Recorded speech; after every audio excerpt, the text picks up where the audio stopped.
Bonjour.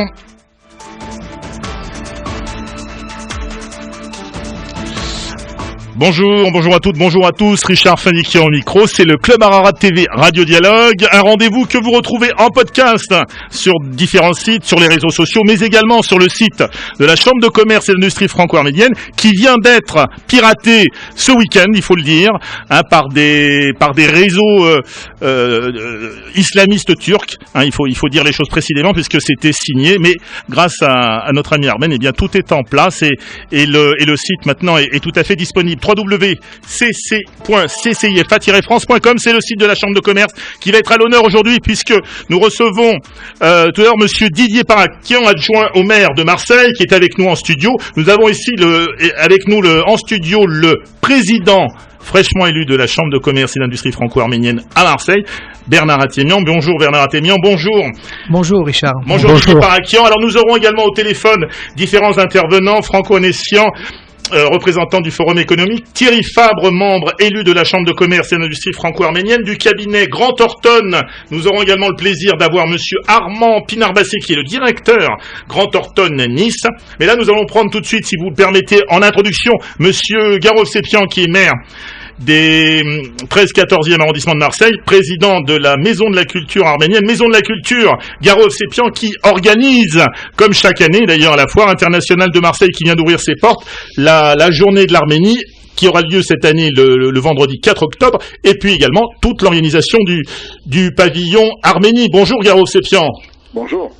Alors Garo, parlez-nous un peu. Alors avant de parler de la foire, déjà nous allons consacrer une grande partie de l'émission à la mission économique, qui va donc mission officielle avec le maire de Marseille, avec votre présence aussi Garo, puisque vous ferez partie de ce voyage dans cette mission officielle. Alors quelles sont vos attentes par rapport à cette mission où vous allez être, signalons-le d'emblée également, avec Didier Parakian, décoré par le président de la République pour tout ce que vous avez apporté, Didier, mais vous également aussi. Vous êtes maire des 13-14e arrondissements depuis combien de temps, Garo ?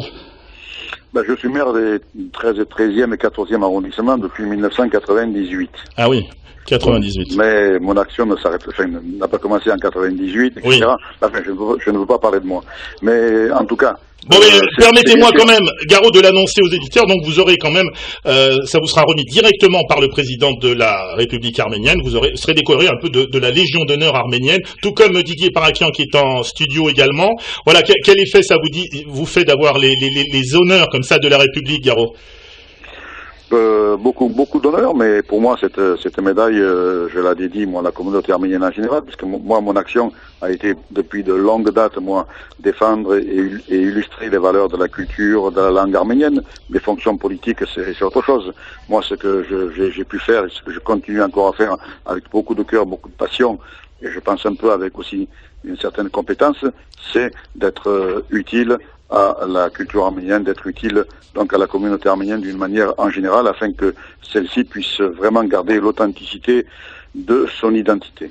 Au-delà de ça, c'est vrai que pour moi c'est un plaisir, c'est un honneur d'accompagner le maire de Marseille à Yerevan. Je pense que cette mission, avec la présence de la Chambre de commerce, et je salue donc son président Bernard Atemian, comme je salue mon collègue et ami Didier Parakian. Bonjour Garo. Je pense que cette mission sera une mission qui aura des suites favorables, notamment pour tout ce qui concerne l'investissement en Arménie. Voilà, c'est le plus important, c'est vraiment d'attirer les investisseurs en Arménie. Tout à fait. D'ailleurs, pour être court, je dirais que la Foire internationale de Marseille, que nous organisons pour la 23e fois consécutive, oui. Son objectif n'est pas autre chose que d'intéresser des personnes ou des investisseurs pour aller en Arménie en montrant le savoir-faire de l'Arménie. Nous, sur le stand, c'est surtout des produits agroalimentaires, oui. Mais c'est aussi le savoir-faire des artistes et des artisans arméniens qui seront là, également surtout du tourisme aussi, le tourisme étant la première industrie de l'Arménie aujourd'hui. Donc c'est vraiment faire de sorte que les gens, les Marseillais, les citoyens s'intéressent à l'Arménie par ses différentes orientations. Alors il faut signaler, vous parlez du tourisme, il faut signaler que l'Arménie n'est pas encore dotée d'un office de tourisme à Yerevan, ce qui est quand même une grande lacune, puisque si on considère que ce qu'on pourrait appeler de façon un peu vulgaire le réservoir diasporique, hein, c'est entre 500 et 600 000 personnes en France, il est quand même dommage que nous n'ayons pas à Yerevan pour présenter effectivement la destination Arménie un office de tourisme. Ben, ça pourrait être aussi l'une des missions de la Chambre de commerce et d'industrie franco-arménienne. Je crois que Bernard Attegnan va nous en parler dans quelques instants, oui. Voilà. C'est vrai. Alors les temps forts, Garot, de cette foire internationale de Marseille. La journée officielle, donc c'est le vendredi 4 octobre. 4 octobre, oui. À 11h30, donc il y a la visite officielle du pavillon, oui, avec la présence donc de Jean-Noël Guérini, président du Conseil général des Bouches-du-Rhône et sénateur, avec la présence de Valentin Sirmakesh, notre consul général d'Arménie à Marseille, et bien sûr avec Michel Kester, qui est le président directeur général de la SAFIM, et puis de nombreux élus, de nombreux amis, je pense de très nombreuses personnes comme chaque année, et nous aurons comme invités d'honneur deux artistes connus venus d'Arménie. C'est la chanteuse Zara et le violoniste Varro qui seront présents aussi, et donc à 11h30 à la partie officielle, également le soir à la partie artistique qui sera donnée à partir de 18h. Mais auparavant, à 15h, nous aurons également des projections de films, des projections de diapositives, en tout cas de tout ce que l'ASAF, l'association d'Action Santé Arménie en France, du docteur Avélis Matikian, oui, que préside le docteur Avélis Matikian, oui, et Thelma Rachian, oui, bien qui ont construit, entre autres, puisqu'ils ont fait aussi également autre chose, mais qui ont construit entre autres un centre de cardiologie dans le sud de l'Arménie, à Goris, et qui fonctionne aujourd'hui. Donc tout ceci sera expliqué et par des mots et par le verbe, mais aussi par des images. Très bien. Bah, écoutez, merci Garot. Les rendez-vous sont notés. Notons également que la Chambre de commerce elle-même sera présente cette année également au pavillon Arménie. Merci mille fois, cher Garot.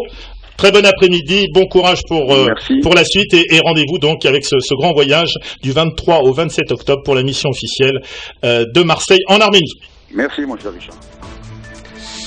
Alors Didier Parakian, signalons que ce voyage officiel en Arménie qui se déroulera donc en octobre, c'est le seul voyage à l'étranger qu'effectuera le maire de Marseille, Jean-Claude Gaudin. Oui, c'est vrai que dans cette année capitale européenne de la culture, le maire avait dit cette année 2013, on la consacre à accueillir le monde. Et effectivement, c'est déjà plus de 5 millions de visiteurs qui sont venus à Marseille. On attend plus de 10 millions de personnes avant la fin de l'année, donc c'est un succès important.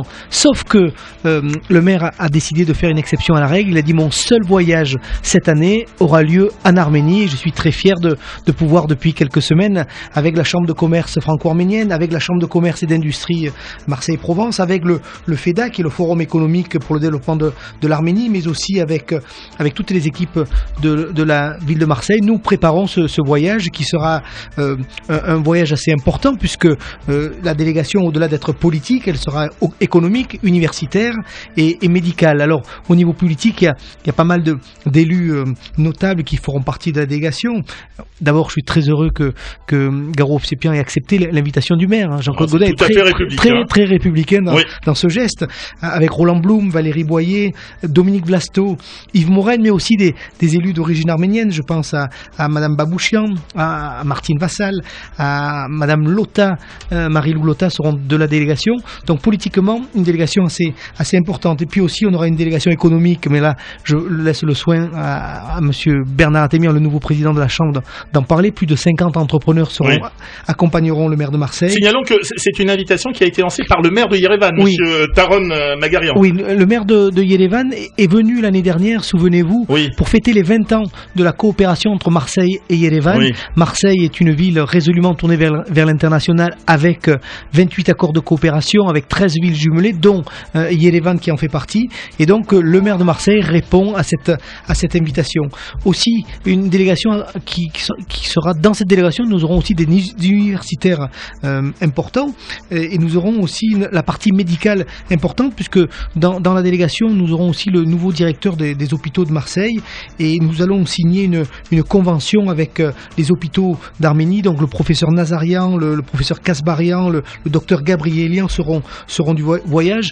Nous allons signer aussi un accord avec l'UFAR, l'université française à Yerevan, et Richard Kevontian qui qui est le vice-président de cette nouvelle université AMU, représentera le Yvon Berland. Donc plusieurs volets seront abordés. Vous avez parlé d'office du tourisme. Effectivement, c'est une demande de la ville de Yerevan, puisque Dominique Blasteau, adjointe en charge du tourisme à Marseille, se rendra avec son directeur de l'office du tourisme, parce que l'objectif, c'est justement de les accompagner dans la création d'un office de tourisme de Yerevan. Voilà, donc on voit que les dossiers sont nombreux, c'est quand même une mission officielle très importante. On va en parler dans quelques secondes avec Bernard Athénian, mais auparavant, je crois que nous avons en ligne Thierry Fabre, lui qui est membre élu de la Chambre de commerce et d'industrie de Marseille-Provence. Thierry Fabre, bonjour. Bonjour. Bonjour. Alors, quel est le but de cette mission économique et pourquoi la CCIMP s'est-elle associée à ce voyage, Thierry Fabre? Mais parce qu'historiquement, la CCIMP, avec son équipe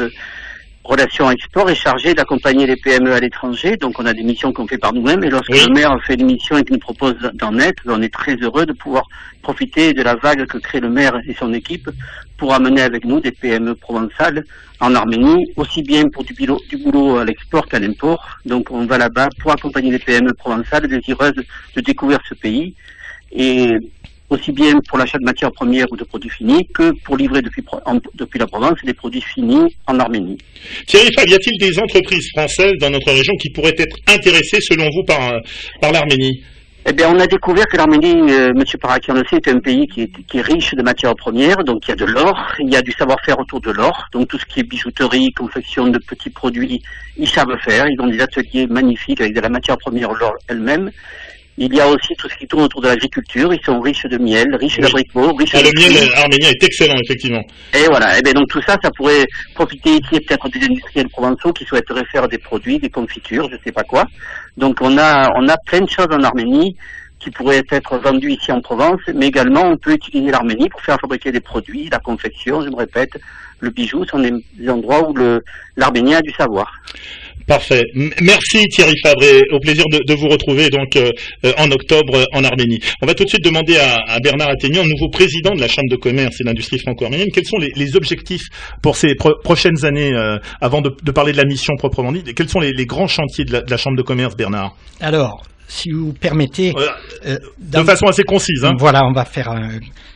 dans un premier temps, si vous voulez, valoriser l'existant, à savoir dynamiser les réseaux des correspondants dans les délégations, Paris-Île-de-France, Région Rhône-Alpes, la Corse, et ensuite pérenniser les actions entreprises comme les business forums, les dîners-débats, la représentation aux foires internationales de Marseille ainsi qu'à Erevan, Arm Expo, qui a lieu tous les 2 ans, ainsi que la remise des trophées de l'économie franco-arménienne.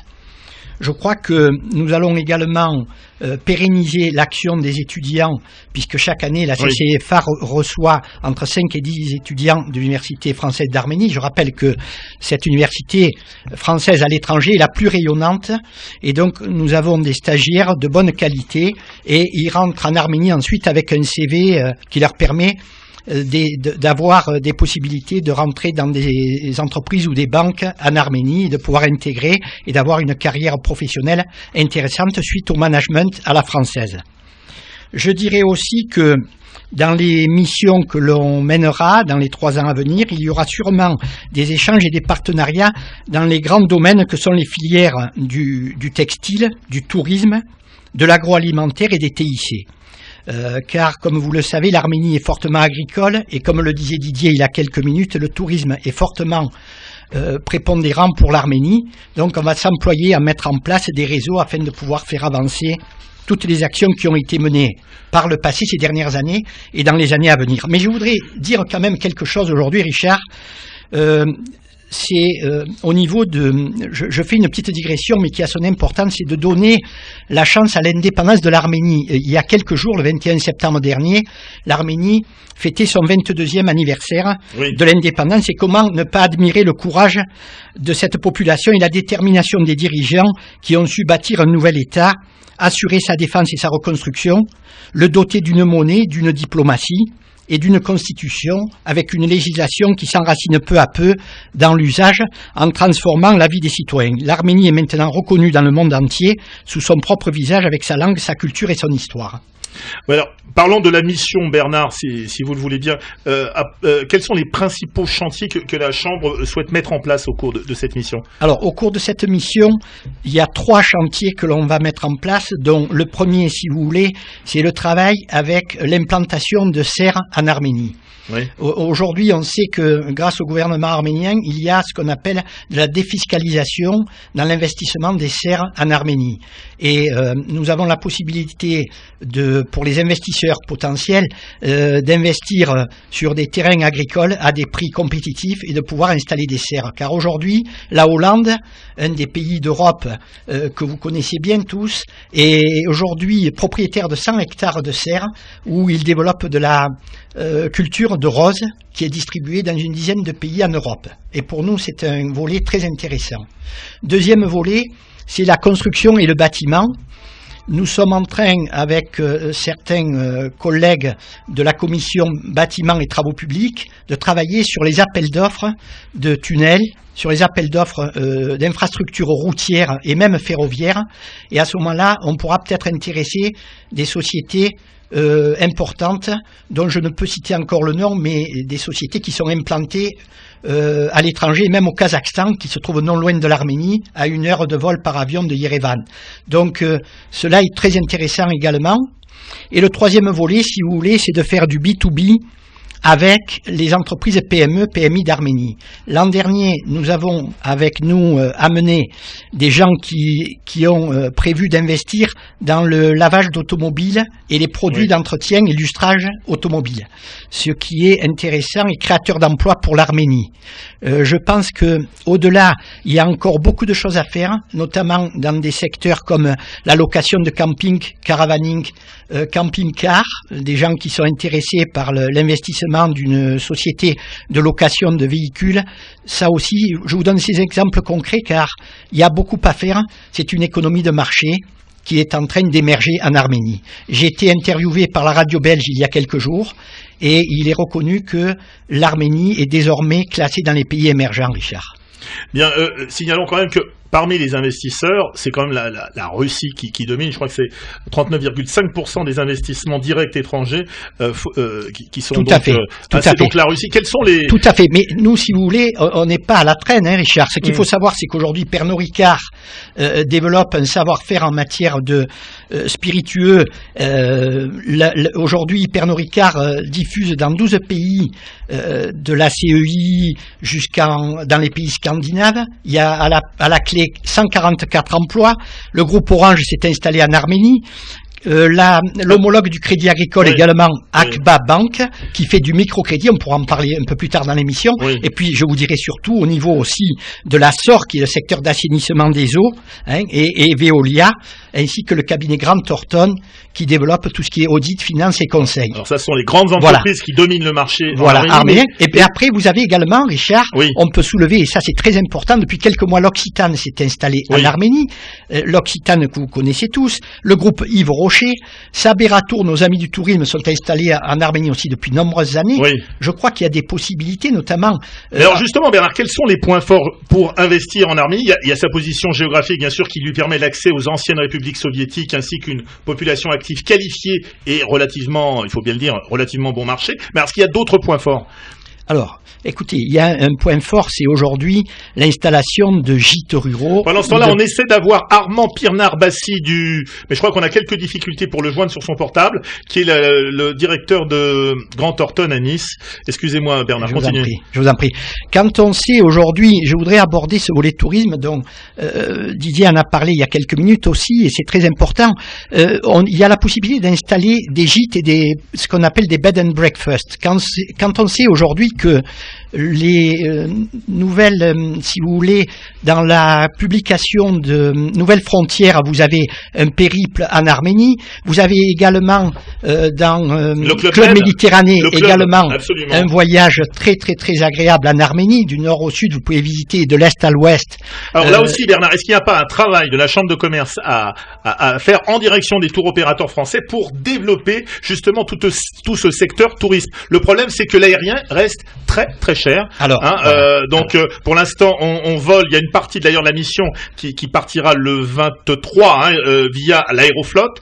Air France, donc il faut remonter. Alors, est-ce qu'il n'y a pas un travail de la Chambre à opérer en direction tout à fait. des tours opérateurs français, des compagnies également aériennes qui ne, il faut le dire franchement, qui ne s'occupent pas trop de l'Arménie. Alors, est-ce que c'est pas à nous d'aller les voir et de leur dire qu'il y a véritablement toute une possibilité d'exploiter la ligne Paris-Yerevan ou Marseille-Yerevan, même de faire un stop, notamment l'été, en volant en Paris-Marseille, Marseille-Yerevan, et aller voir Air France ou d'autres compagnies. Tout à fait. Pour corroborer le propos, Richard, sachez, chers amis auditeurs, que nous avons pris rendez-vous, la CCIFA a pris rendez-vous avec le directeur de région d'Air France pour expliquer que 3 vols semaine ne sont pas suffisants et que sur une ligne qui est bénéficiaire, il serait souhaitable d'ajouter un vol semaine, car on peut avoir que des retombées positives.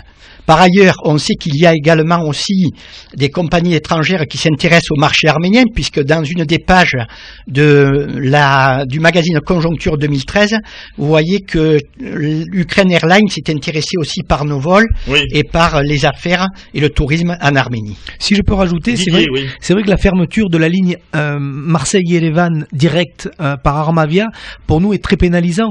J'espère que l'État arménien va trouver rapidement une solution, parce que c'est pas bon pour le business et c'est surtout pas bon pour le tourisme. Et effectivement, ce que dit Didier à juste titre, la faillite de la compagnie nationale Armavia est pour nous un gros problème. C'est une épine dans le pied. Justement, je crois qu'il faut aller voir les autres compagnies. Oui, non, mais on va aller. On n'arrive toujours pas à joindre Armand Pinarbassi. Peut-être pouvons-nous avoir aussi notre ami Franck Oanessian, non? On essaie de les avoir. En attendant, Didier Parakian. Alors, ces grandes entreprises que Bernard nous a citées nous ont donné l'exemple. Elles ont ouvert le chemin.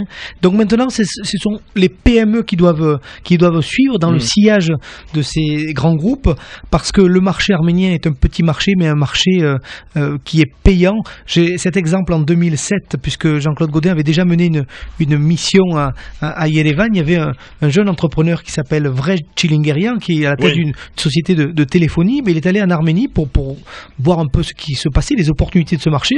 Bien lui a pris, puisque aujourd'hui, depuis 4 ans, il importe d'Arménie des systèmes de téléphonie qui revendent dans le monde entier. Donc vous voyez, ça c'est des exemples concrets de ce qu'on peut faire dans une mission. Et j'espère que cette mission en Arménie se transformera en moisson de contrats pour nos entrepreneurs. Aujourd'hui, il y a une 50 d'entrepreneurs qui accompagneront le maire de Marseille, et les inscriptions sont encore ouvertes. Si les entrepreneurs entendent cet appel, qu'ils se rapprochent de la Chambre de commerce, il y a vraiment de quoi faire. Venez en Arménie. Effectivement, nous avons également un membre, et non pas des moindres, qui est le groupe WebEasy, qui intervient lui sur tout ce qui est informatique. Et quand on sait que l'informatique n'a pas de frontières, WebEasy, sachez, chers auditeurs, que c'est quand même une société basée à Paris, appartenant à la délégation parisienne de la CCIFA, qui est basée même exactement à Levallois, je crois, à Levallois, et qui aujourd'hui fait travailler 30 ingénieurs à Yerevan. Son directeur général, monsieur Armen Menatsakanian, que je félicite pour tout le travail qu'il fait et tout ce qu'il amène en matière grise, et je pense qu'il faut suivre ces exemples dont on vient de parler. Bon, je vois Frédéric Marty se démener en cabine là. Malheureusement, on voulait vraiment avoir Armand Pinarbassi, qui est l'un des spécialistes pour l'investissement en Arménie. Malheureusement, je crois qu'il n'est pas joignable sur son portable. Didier Parakian, je voudrais qu'on dise un mot quand même sur les deuxièmes assises de la coopération décentralisée, qui auront lieu du 15 au 17 octobre à Valence. Oui. Une petite présentation, parce que cette rencontre qui va réunir les collectivités françaises, leurs partenaires arméniens, et elle réunira aussi des acteurs de la société civile. Oui, tout à fait. Alors ça, c'est très intéressant. La première assise de coopération décentralisée franco-arménienne avait eu lieu en Arménie, à Yerevan, il y a 2 ans. Et donc là, toutes les collectivités qui travaillent avec l'Arménie, qui échangent avec l'Arménie, prennent rendez-vous pour améliorer ces échanges. Et donc, à Valence, donc dans la Drôme, nous sommes conviés à assister à ces 2e assises qui vont regrouper toutes les villes, que ce soit Aix-en-Provence, Lyon, Paris, Marseille, Grenoble, toutes les villes qui ont des partenariats avec l'Arménie.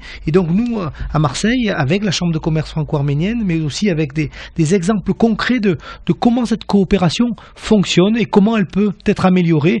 Et là, on veut être très pragmatique, très concret, sans langue de bois, faire en sorte que les relations marche et perdure entre nos deux villes et surtout nos deux pays.